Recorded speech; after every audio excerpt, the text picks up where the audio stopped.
Assalamualaikum warahmatullahi wabarakatuh. Alhamdulillah wa la haula wa la quwata illa billah. Asyhadu an la ilaha illallah wahdahu la syarikalah wa asyhadu anna Muhammadan abduhu wa rasuluhu la nabiyya ba'dah.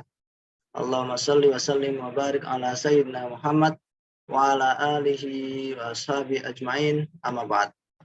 Alhamdulillah, pada kesempatan kali ini kita bisa berkumpul bersama dalam ruang virtual. Saya ingatkan bagi yang sudah login, silahkan rename akun Zoom-nya, diawali dengan kelas. Ini masih ada beberapa yang belum rename akun Zoom-nya, diawali dengan kelas. Sudah saya share screen juga. Bisa jadi Zoom-nya ini ditinggal. Dharma, Dinda, Firman, Kafka, Hotman, Ahmad Jazuli, dan Anzila. Silahkan dirubah nama akun Zoom-nya atau rename nama akun Zoom-nya dengan kelas, kemudian nama. Contoh KPI 1, Hasan, atau KPI 2, Iqbal, KPI 3, misalkan Muhammad, seperti itu. Supaya apa? Supaya nanti ketika masuk breakout room, jika ada kendala, saya bisa bantu untuk memasukkan ke ruang breakout room. Pada kesempatan kali ini adalah presentasi dari kelompok pertama yang nanti akan dipresentasikan di ruang breakout room masing-masing dengan presentator yang berbeda-beda antara satu kelas dengan kelas yang lain. Rata-rata sudah saya bagi, ada yang 3 orang per kelompok. Jika jumlah kelasnya besar, bisa jadi 4 orang. Untuk Turnitin kemarin sudah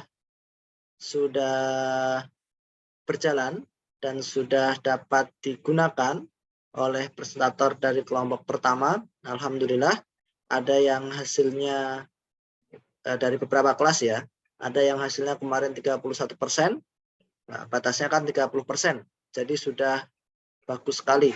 Ada yang 45%, ada yang 75%. Saya kira wajar karena ini masih awal.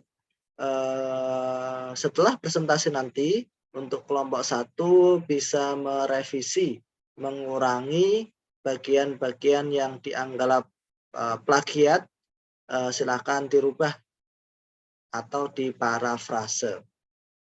Nah, dari hasil cek Turnitin, jika ada bagian yang berwarna, itu bagian yang dianggap plagiat. Warnanya macam-macam, ada yang mungkin merah, ada yang mungkin hijau, ada yang mungkin biru. Jadi semua yang ada warnanya itu dianggap plagiat. Sedangkan yang tidak ada warnanya sama sekali, itulah yang orisinil atau yang tidak sama, tidak dianggap plagiat oleh Turnitin. Saya akan memberikan gambaran Turnitin.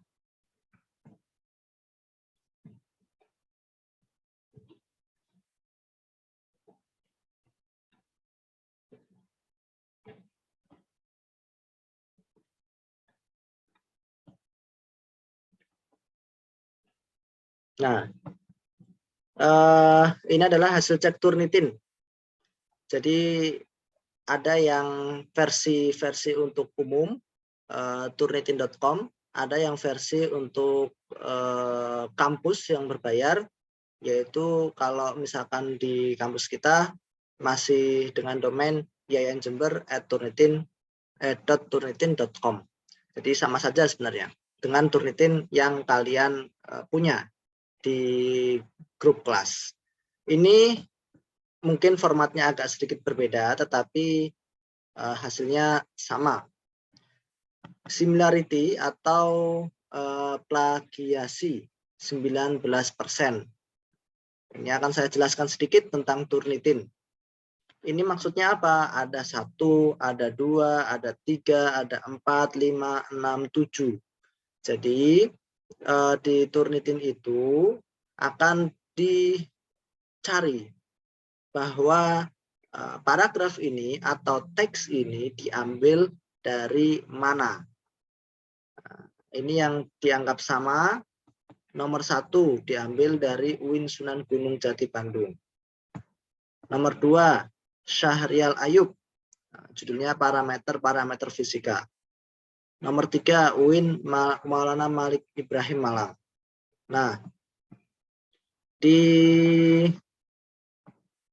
bagian bawah ini ada warna-warnanya. Nah, kalau seandainya tidak ada warna sama sekali teksnya, berarti ini orisinil.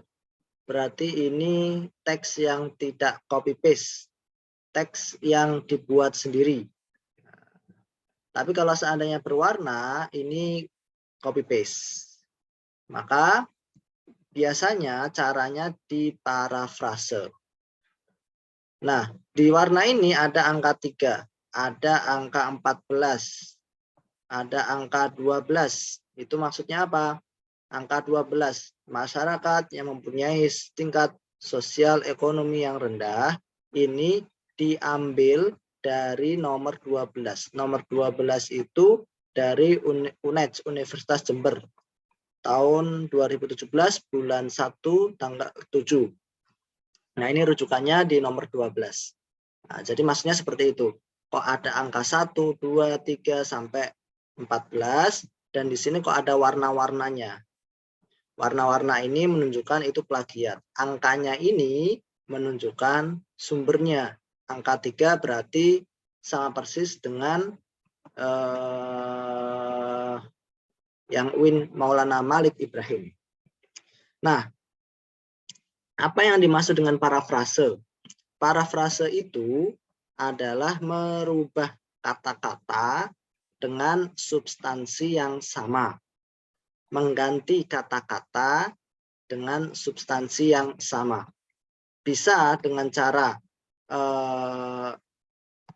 dirubah yang kalimat aktif menjadi kalimat pasif. Atau sebaliknya, kalimat pasif diganti menjadi kalimat aktif. Posisinya di depan diganti ke belakang. Saya contohkan saja biar langsung kalian dapat memahami. Di Microsoft Word. Andi guru mengajar Andi di sekolah. Sekolah di SD lah. SD negeri SDN 1 Jember, misalkan. Nah, jika kata ini dianggap plagiat atau sama dengan artikel yang ada di internet, maka harus dilakukan parafrase. Parafrase itu dengan merubah kata ini. Substansinya tetap sama, tetapi kata-katanya berbeda. Kalau kalimat mungkin bisa diganti menjadi kalimat pasif. Andi belajar di sekolah dasar negeri. Nah, kadang kalau seandainya kata yang singkatan, kemudian kita jabarkan, itu sudah tidak dianggap plagiat. Kata Andi yang sebelumnya ini di tengah, kita tarik ke depan, itu juga kadang mengurangi plagiasi. Andi belajar di sekolah dasar di Kabupaten Jember. Di 1 di Kabupaten Jember. Di sana Andi diajari oleh gurunya, misalkan. Nah, ini namanya parafrase. Ini kasarannya saja. Kalian bisa menggunakan bahasa yang lebih halus. Intinya kalau parafrase itu merubah kata yang ada menjadi kata-kata yang berbeda. Bisa jadi lebih panjang, bisa jadi lebih singkat. Tetapi substansinya tetap sama. Maksudnya tetap sama. inti dari kalimat ini tetap sama. Tidak ada yang berbeda antara paragraf yang di atas dan paragraf yang di bawah. Nah, ini namanya parafrase. Yang kadang singkatan dipanjangkan, yang panjang disingkat menjadi pendek. Kata yang depan, Andi, sebelumnya di tengah, ditaruh di depan. Kata guru ditarik ke belakang. Nah, namanya diacak-acak seperti itu, namanya parafrase. Nah, ini adalah satu cara untuk mengurangi plagiasi, mengurangi persentase yang ada di Turnitin. Karena memang mungkin tadi KPI berapa ya yang plagiasinya sampai 75%. Nah, bisa dikurangi dengan cara semacam ini. Ada trik-trik di internet untuk mengurangi plagiasi dengan cara dia ngasih titik, dengan cara dia ngasih huruf yang di hide, dijadikan warna putih sehingga dia tidak terlihat, sehingga hasil cek Turnitin-nya itu rendah. Nah, kalau bisa jangan menggunakan cara semacam ini, karena nanti ketika pengumpulan makalah revisi, ketika sudah dikumpulkan semua dan kalian sudah memberikan bukti dari Turnitin kalian, saya tetap akan mengecek dengan Turnitin pribadi saya. Nah, apakah ada trik-trik semacam itu atau tidak. Nah, semoga tidak ada yang mencoba menggunakan trik-trik semacam itu karena pasti akan ketahuan. Kakak senior kalian yang mencek Turnitin di kampus, di fakultas, skripsinya menggunakan trik-trik semacam itu. Ada beberapa, tetapi tidak banyak. Ada beberapa yang menggunakan trik semacam itu. Dia aslinya plagiasinya 75%, dia menggunakan trik semacam itu jadi 30%. Dikasih titik, kemudian dikasih huruf yang di hide, dijadikan warna putih sehingga tidak terlihat. Nah, tetapi yang namanya sepintar-pintar tupai meloncat pasti akan jatuh juga. Jadi dia ya yang namanya dosen kan pernah jadi mahasiswa ya. Ya, jadi tahu trik-trik semacam itu dan tahu cara penangkalnya. Jadi ketika dicek sama Bu Anikotus yang tulisannya 30%, ternyata dengan menggunakan trik tanpa trik hasilnya 75%. Jadi akhirnya ketahuan dan dikembalikan skripsinya itu. Nah, usahakan mumpung kalian masih semester 2, jangan menggunakan trik-trik semacam itu karena itu ilegal. Yang legal itu bagaimana? Yang boleh itu bagaimana? Yang boleh yaitu parafrase semacam ini, dirubah kata-katanya. Oke, ini berkenaan dengan Turnitin. Insya Allah hari ini tema yang akan dibahas oleh presentator yaitu tentang pengertian hadis, kemudian sunnah, kemudian khobar, kemudian asar. Kemudian poin B, fungsi hadis terhadap Al-Quran. Dan poin C adalah dasar kehujahan hadis. Di sini saya tidak akan berbicara panjang lebar, saya hanya akan memberikan muqaddimah saja, karena akan memberikan kesempatan bagi presentator menjelaskan di kelas masing-masing. Jadi untuk pengertian hadis yang pertama, dalam bahasa Arab, kata hadis itu berasal dari 3 akar kata, yaitu ha, kemudian dal, dan sa. Ha, dal, dan sa.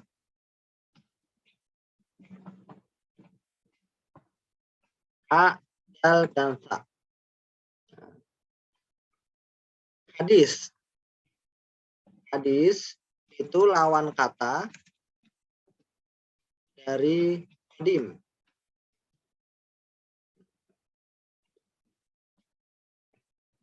Hadasa yuhadisu itu juga bisa berarti berbicara atau berbicara, berucap, ngomong dan sebagainya, itu hadasa yuhadisu.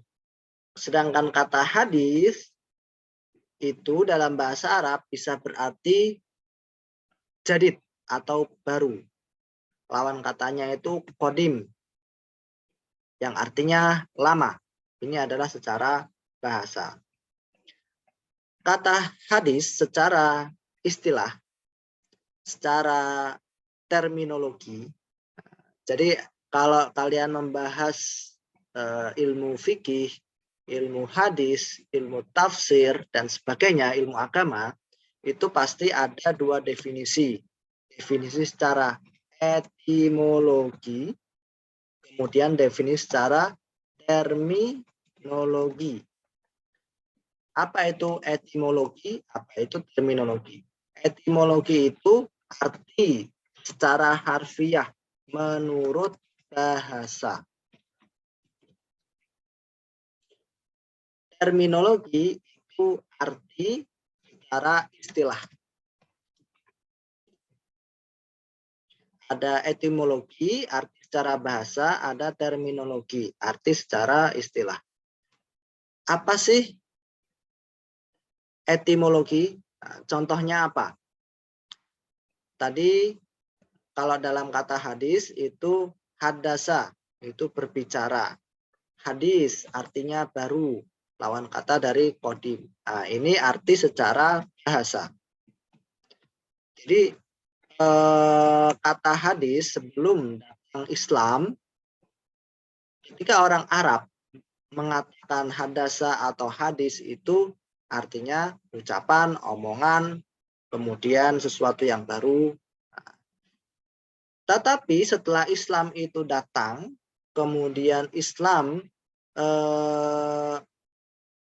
menjadikan Al-Quran dan hadis ucapan Rasulullah SAW sebagai pijakan dasar dalam menentukan hukum, maka secara istilah hadis itu adalah manusiba ilan nabi. Manusiba ilan nabi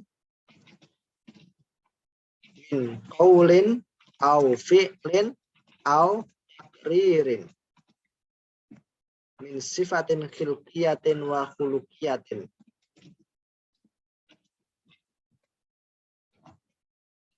Min sifatin khilqiyatin wa khuluqiyatin. Segala sesuatu yang dinisbatkan, nasabah itu yang dinisbatkan, manusibah yang dinisbatkan kepada Nabi Muhammad SAW berupa perkataan atau ucapan, fi'lin perbuatan, atau takrir persetujuan. Contohnya perkataan Rasulullah Shallallahu Alaihi Wasallam, "Balighu anni walau ayah." Suatu ketika Rasulullah SAW bersabda, suatu ketika Rasulullah SAW berujar ke sahabat, sampaikan dariku walaupun satu ayat. Ini adalah hadis. Karena itu ucapan Rasulullah SAW. Fi'lin, perbuatan. Bagaimana Rasulullah SAW melakukan haji, memulai tawaf, dimulai dari Hajar Aswad, kemudian tawaf 7 kali, kemudian minum air zam-zam, setelah sholat 2 rakaat dulu, setelah 2 rakaat di belakang makam Ibrahim, minum air zam-zam, ke Bukit Sofa, kemudian ke Bukit Marwah, lari kecil 7 kali, dan seterusnya. Nah, ini fi'lin, perbuatan Nabi Muhammad SAW yang dijadikan dasar dalam pelaksanaan ibadah haji atau umroh. Takrir, persetujuan. Apa sih persetujuan itu? Persetujuan itu adalah perbuatan yang dilakukan oleh sahabat yang diiyakan oleh Rasulullah, atau Rasulullah tidak membantahnya, Rasulullah tidak menyalahkannya, bahkan Rasulullah mendukungnya. Contoh, ada sahabat Bilal yang setelah sholat, setelah wudhu selalu sholat 2 rakaat. 2 rakaat setelah wudhu. Rasulullah SAW tidak pernah melakukan 2 rakaat ini. Tetapi ketika mendengar bunyi terompah atau sendalnya Bilal bin Rabah di surga, Rasulullah itu bertanya langsung ke Bilal, wahai Bilal, amalan apa yang engkau lakukan? Maka Bilal menjawab, ya Rasulullah, saya tidak melakukan amalan yang aneh-aneh. Amalan yang aku lakukan hanya sederhana, yaitu selalu sholat 2 rakaat setelah saya melakukan wudhu. Amalan yang dilakukan oleh Bilal ini tidak disalahkan oleh Rasulullah. Rasulullah juga tidak mengerjakannya. Nah, ini namanya takrir, disetujui oleh Rasulullah SAW. Persetujuan Rasulullah SAW. Min sifatin khilqiyatin, sifat khilqiyah itu sifat bagaimana bentuk Rasulullah, rambut Rasulullah, kan ada hadis-hadisnya itu. Jadi apa sifat penciptaan yang ada dalam diri Rasulullah, wasifatin khuluqiyatin. Juga ada hadis yang menyebutkan bagaimana akhlak-akhlak Rasulullah SAW. Nah, ini adalah definisi secara terminologi. Setelah datang Islam, setelah berkembang ilmu hadis, maka setiap orang mendengar kata hadis pasti langsung tersirat, oh, hadis itu adalah ucapan Rasulullah, perbuatan Rasulullah, persetujuan Rasulullah. Nah, sebelum datang Islam, tidak ada definisi semacam ini. Zaman-zaman jahiliyah, ketika seorang mengucapkan hadasa, ya artinya berbicara saja. Hal yang serupa adalah kata sholat. Sholat itu artinya apa? Pasti kalau orang zaman sekarang sholat, ya sholat. Ibadah yang diawali dengan takbir dan diakhiri dengan salam. Ibadah yang diawali dengan takbir dan diakhiri dengan salam. Ini adalah definisi sholat menurut istilah, menurut terminologi. Sedangkan menurut bahasa, sebelum datang Islam, ketika masa-masa jahiliyah, kata sholat itu artinya doa. Segala macam doa itu namanya sholat. Usolli, saya sholat, saya berdoa. Atu, saya berdoa, saya menyembah ke Tuhan. Nah, kata sholat sebelum berkembangnya Islam, ketika masa-masa jahiliyah sebelum Islam itu, orang itu pahamnya sholat itu ya doa. Tapi setelah datang Islam, berkembang ilmu fikih, berkembang ilmu hadis, ilmu tafsir dan sebagainya, kata sholat itu langsung ketika seorang mendengar kata sholat tersirat dalam benaknya, oh, ibadah yang diawali dengan takbir dan diakhiri dengan salam. Sebagaimana yang kita pahami saat-saat ini. Nah, ini setiap kita mempelajari ilmu agama, ada dua definisi. Definisi menurut etimologi atau bahasa, definisi menurut terminologi atau istilah. Nah, ini baru saya bahas definisi saja. Padahal di sini di tema yang kita bahas, selain definisi hadis, akan juga dibahas tentang sunnah, khobar, asar, fungsi hadis, dasar kehujanan hadis. Jadi temanya banyak. Ini yang pertama tadi, tentang pengertian. Pengertian sudah jelas ya. Ada definisi istilah, ada definisi menurut bahasa. Kemudian ada kata hadis. Tadi disebutkan di dalam definisi itu hadis, ucapan Rasulullah, perbuatan Rasulullah, kemudian persetujuan Rasulullah. Apa sih sunnah itu? Bedanya apa dengan sunnah? Ada beberapa perbedaan pendapat dalam hal ini. Ada yang mengatakan sunnah itu segala apa yang dilakukan oleh Rasulullah SAW. Jadi ketika seorang itu mengikuti apa yang dilakukan oleh Rasulullah, maka dia mengikuti sunnahnya. Nah, seperti itu. Jadi kalau seandainya didefinisikan seperti itu, otomatis lebih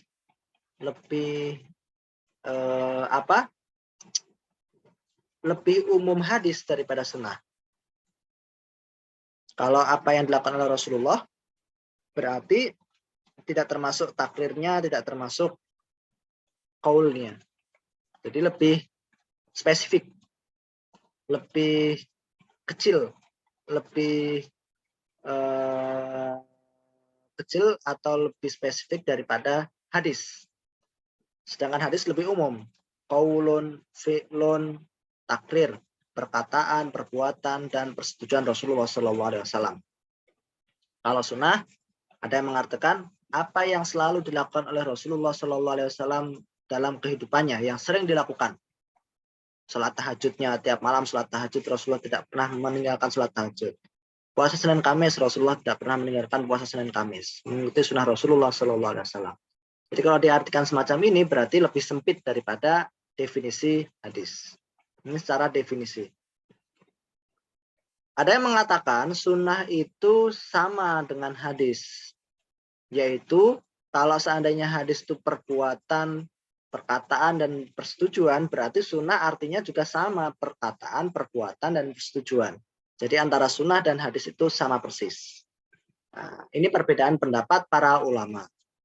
Di sini kalian jangan bingung, kalian harus mulai memahami bahwa Islam itu sudah dikaji beratus-ratus tahun.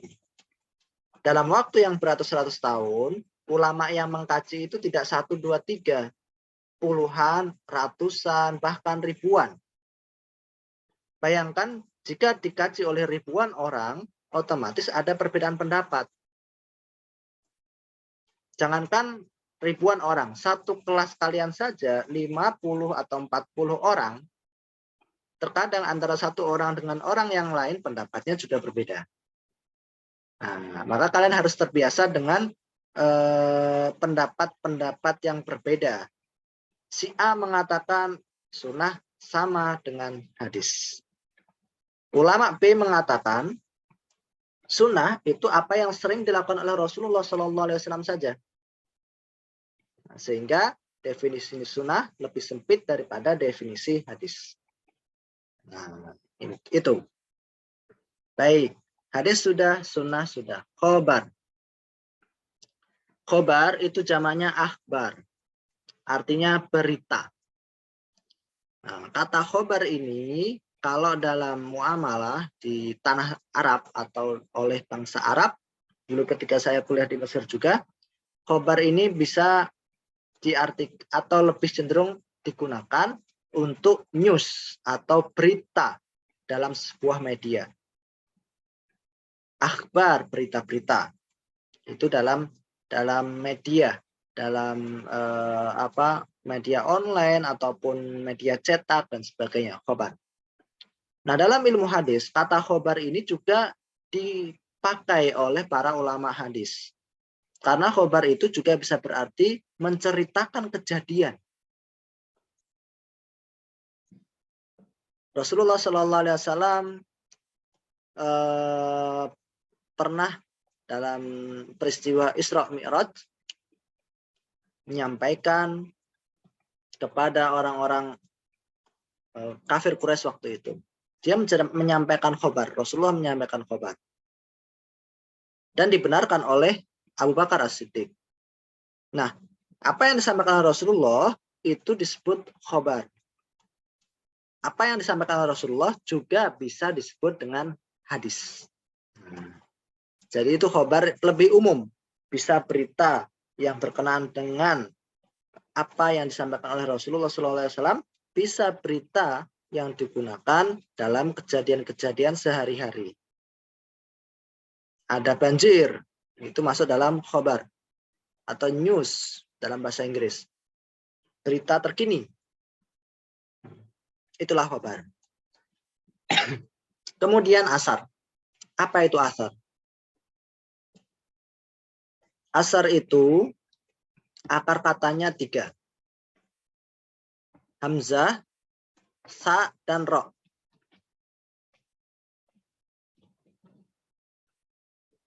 Asarun.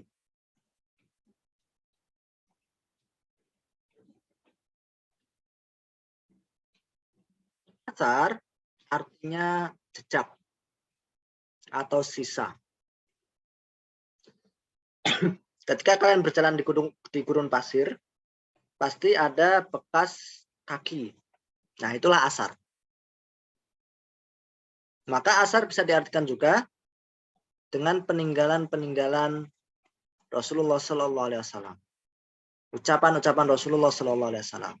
Tidak hanya ucapan Rasulullah, ucapan sahabat, ucapan tabiin bisa disebut dengan asar. Sebentar.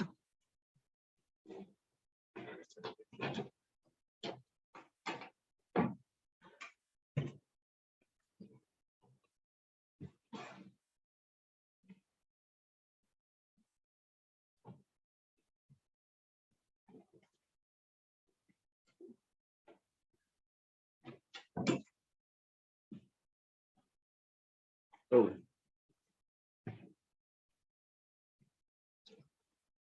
Baik, maaf.